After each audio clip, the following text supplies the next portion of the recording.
మనస్ఫూర్తిగా ఆశీర్వదిస్తున్నాను. God bless you. Mahesh గారు, రచన గారు సముద్రం అక్కడి నుంచి వచ్చారండి. పెళ్ళి 8 ఏళ్ళు అయ్యింది, పిల్లలు లేరు. మరి ఏంటి అంటే ఇంతకుముందు పెళ్ళైన కొత్తలో వచ్చిందండి ప్రెగ్నెన్సీ, కానీ వచ్చింది వెళ్ళింది, వచ్చింది వెళ్ళింది, మెరుపు తీగలాగా అది అందలేదు, హార్ట్ బీట్ కూడా రాలేదు. దాంతో ఏం చేయాలో అర్థం కావట్లేదు, ఎలా ఏమిటి అని బాధపడుతూ మన దగ్గరికి వస్తే మన దగ్గర ఏం చెప్పారంటే అప్పుడు మన దగ్గరికి వచ్చేటప్పటికే ట్యూబులు బ్లాక్ అని చెప్పారు. అక్కడ చూసి డాక్టర్లు ట్యూబులు బ్లాక్ అయిపోయినాయి, ఇంతకుముందు ప్రెగ్నెన్సీ వచ్చింది కానీ ఇప్పుడు తర్వాత ఏమైందో మాకు తెలియదు, ట్యూబులు బ్లాక్ అయిపోయినాయి, మీరు ఐవీఎఫ్లకు వెళ్తే బెస్ట్, ఆపరేషన్ చేసి చూడొచ్చు లాప్రోస్కోపీ, కానీ మీరు ట్యూబులు ఓపెన్ అవుతాయని మేము గ్యారంటీ చెప్పలేము, ఐవీఎఫ్కి వెళ్ళిపోతే బెటరు అన్నట్టుగా చెప్పారు. ఈయనకేంటి ఆల్రెడీ మనకు ప్రెగ్నెన్సీ వచ్చింది కదా, వచ్చి కూడా బిడ్డ వచ్చి కూడా నిలబడలేదు మనకి, మరి మరలా ట్యూబ్ మూసుకుపోయి ప్రెగ్నెన్సీ రావట్లేదు అంటాం ఏంటి, ఇప్పుడు ఐవీఎఫ్ చేసినా కూడా గ్యారంటీ లేదంటున్నారు, మనకు అసలు న్యాచురల్గానే వచ్చింది కదా, ఏదో బిడ్డ నిలబడకపోవడంలో ఏదో సమస్య ఉంది, అది వీళ్ళు కనిపెట్టట్లేదు, ప్రెగ్నెన్సీ మనకు వస్తుంది కానీ బిడ్డ నిలబడలేదు, ఆ బిడ్డ నిలబెట్టే డాక్టర్ ఎవరన్నా దొరుకుతారేమో అని చెప్పి యూట్యూబ్లో వీడియోలు చూస్తూ మన దగ్గరికి వచ్చారు. మన క్రిముల కాన్సెప్ట్ నచ్చి. అవును సార్, అంతేనా? వచ్చిన తర్వాత మన దగ్గర ఎన్నాళ్ళు వాడారా మందులు? ఒక టీకా వేయించుకొని వారం తర్వాత మెడిసిన్ తీసుకెళ్ళండి. వారం తర్వాత మెడిసిన్ తీసుకెళ్ళి జస్ట్ ఒక 10 days కూడా కాలేదు, అయిపోయింది. అంటే ఒక 1 monthలో అయిపోయింది మొత్తం వ్యవహారం. అంటే తావీజం అయినాక టీకాతోనే అయిపోయింది. ఒక 10 రోజులు మందులు ఆడాడు అంతే. 8 ఏళ్ళు పెళ్ళయి చాలా సంచులు ఆడాడు. సంచులు, కొంతమంది అయితే బస్తాలే, మొత్తం లెక్కేసుకుంటే బస్తా అయి ఉంటుంది.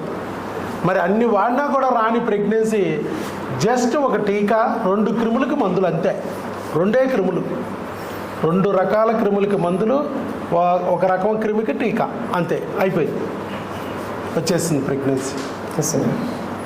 ప్రెగ్నెన్సీ వచ్చాక అది గొప్ప విషయం కాదు, అప్పుడు ఆయన పెద్ద హ్యాపీగా లేడు, వచ్చింది వెళ్ళింది, మళ్ళీ ఇది వెళ్తుంది గ్యారంటీ. కానీ వెళ్ళకుండా ఈయన ఆపితే కదా ఈయన గొప్పతనం, హార్ట్ బీట్ రావాలా, అప్పుడు ఈయన క్రిముల కాన్సెప్ట్ నేను ఒప్పుకుంటానని లాస్ట్ మంత్ వచ్చినప్పుడు మన దగ్గరికి వచ్చి ప్రెగ్నెన్సీ వస్తే అర్జెంటుగా నువ్వు వచ్చి ఆ క్రిములు మళ్ళీ బిడ్డను పొడిసేయకోకుండా మరి ఆ క్రిముల నుంచి కాపాడే మందులు నేను ఇస్తాను, వచ్చి తీసుకెళ్ళు, లేకపోతే ఫస్ట్ 3 monthsలోనే ఎలా వచ్చిన ప్రెగ్నెన్సీలు అలా 80% పోతాయి, 4th 5th month అవకరాలు వస్తాయి, జాగ్రత్త, ఆ క్రిముల నుంచి మన బిడ్డని కాపాడుకోవాలి, అలాంటి క్రిముల గురించి అక్కడ ఉన్న డాక్టర్లకి తెలియదు కాబట్టి మన డాక్టర్ గారు కనిపెట్టారు, మందులు ఇచ్చారు, ఆయన దగ్గరికి వెళ్ళి మందులు తెచ్చుకోవాలని లాస్ట్ మంత్ వచ్చి మందులు తీసుకెళ్లారు. తీసుకెళ్ళి ఇప్పుడు మళ్ళా టెస్ట్ చేయించారు. అవును సార్, ఇదిగో టెస్ట్ చేయించి ఏమొచ్చింది, ఎస్, ఇప్పుడు ప్రెగ్నెన్సీ హార్ట్ బీట్ వచ్చింది. There is a single gestational sac in uterus with single fetus within it, fetal cardiac activities well seen, అంటే heart rate 160 beats per minute, heart beat వచ్చింది. Last time వచ్చినప్పుడు లేదు, 1 month medicine వాడగానే heart beat తెప్పించాం. ఎంతవరకు 8 సంవత్సరాలు heart beat లేదు, pregnancy వచ్చింది హార్ట్ బీట్ లేదు, హార్ట్ బీట్ తెప్పించి 8 సంవత్సరాల నుంచి రాని ప్రెగ్నెన్సీని 1 monthలో ఒక టీకాతో తెప్పించిన ప్రెగ్నెన్సీని 1 month మెడిసిన్ వాడి హార్ట్ బీట్ రప్పించాడు. Is it is a magic కాదా, మిరకిల్ కాదా? డాక్టర్ వైఎస్ బాబు మ్యాజిక్ ఫార్ములా. ఐవీఎఫ్ ఏమన్నా చేసామా, ఆపరేషన్ ఏమన్నా అన్నామా, ఏమీ లేదు, కేవలం ఒక టీకా, ఒక మందు పిల్లలు అంతే, that's all. First of all నాకు చాలా ఆనందంగా ఉందండి. నేను కూడా మీలాగా కూర్చున్నాను జస్ట్ 2 months బ్యాక్, అక్కడ కూర్చొని ఇలాగే నాలాగా కూర్చొని కొంతమంది చెప్పినారు, చాలా ఆనందపడ్డారు. ఫస్ట్ రావడానికి కారణం ఏంటంటే మీరు ఎలా బాధపడుతున్నారో నేను సేమ్ నేను అలాగే బాధపడుతున్నాను, మిసెస్ అలాగే బాధపడుతున్నాను. హాస్పిటల్లో తిరిగాము, ఒక 6 నెలలు మెడిసిన్ వాడండి అన్నారు, వాడాం, రాలేదు. ఇంకొక పెద్ద హాస్పిటల్కి వెళ్ళాలని అన్నారు, అక్కడికి వెళ్ళాం, అక్కడ ఒక 6 నెలలు వాడాం, అక్కడ రాలేదు. టెస్ట్లు చేశారు, ట్యూబ్ బ్లాక్ ఉందని చెప్పేసి అన్నారు, 2 IUI చేశారు. ఇంకా ఈ నెల వస్తుందని మేము బాగా ఆతృతతో ఉన్నాం, కానీ రాలేదు. నా మిస్సెస్ బాధ నేను తట్టుకోలేదు. అలాగే వీడియోస్ చూస్తాం మళ్ళీ ఆ డాక్టర్ ఏం చెప్పారంటే నెక్స్ట్ ఐవీఎఫ్కి వెళ్ళండి మీరు అన్నారు.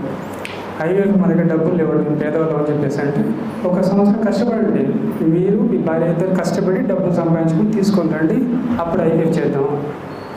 మరి అక్కడ షూరిటీ ఉందా మేడం ఖచ్చితంగా అవుతుందంటే ఛాన్సెస్ 50+ ఉంటుంది అంతే, పూర్తిగా ఛాన్సెస్ లేవు అని చెప్పేసి అన్నారు. ఏం చేయాలో అర్థం కాలేదు, చేతిలో డబ్బులు లేవు, సాయం చేసేవాళ్ళు లేరు. అలాగే యూట్యూబ్ చూస్తూ ఉన్నాను, యూట్యూబ్ చూసి కూడా వేరే హాస్పిటల్ రివ్యూ చూస్తున్నాను.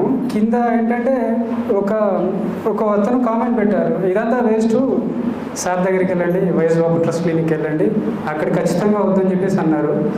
ఆ ఒక్క వైఎస్ బాబు ట్రస్ట్ క్లినిక్ అనే కూడా యూట్యూబ్లో ఇంకా వీడియోస్ వస్తానే ఉన్నాయి. నా మొబైల్ మొత్తం యూట్యూబ్ మొత్తం అయ్యే వీడియోలు ఇక చూసి జస్ట్ చూసిన 2 డేస్కి వచ్చేసి ఫీజు కట్టేసి టెస్ట్లు అవి చేయించుకున్నాం, టీకా వేసాం, వెళ్ళిపోయాం.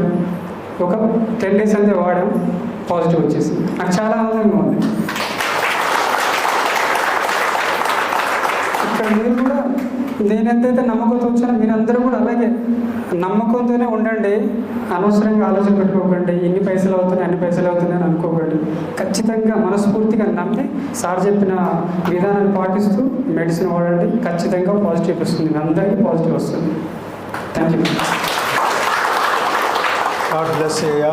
చక్కగా మీరు మరి అబార్షన్ అవుతున్నా కూడా భయపడకోకుండా ఇది క్రిమి వల్ల జరుగుతుంది, ఆ క్రిమిని తొలగించుకుంటే మళ్ళా నీ బిడ్డ వస్తుంది, నిలబడుతుంది అని మేము చెప్పిన దానికి అంగీకరించి మీరు మీ ఆవిడ ఇద్దరు ఆ క్రిములకు సంబంధించిన మందులు వాడి టీకా కూడా ఇద్దరు వేయించుకుని చక్కగా మళ్ళీ ప్రెగ్నెన్సీ పొంది ఆ బిడ్డను నిలబెట్టుకోవడానికి కూడా మళ్ళీ అంత దూరం నుంచి మీ ఊరు నుంచి వచ్చి ఇక్కడికి వెళ్ళి మందులు తీసుకెళ్ళి అది వాడించి మళ్ళీ హార్ట్ బీట్ అది కూడా రప్పించుకుని మరి ఇలాగే నాకు జరిగింది, ఒక మేలు జరిగింది, ఇది నలుగురికి ఉపయోగపడాలి అని చెప్పి ముందుకు వచ్చి వీడియో ఇచ్చారు.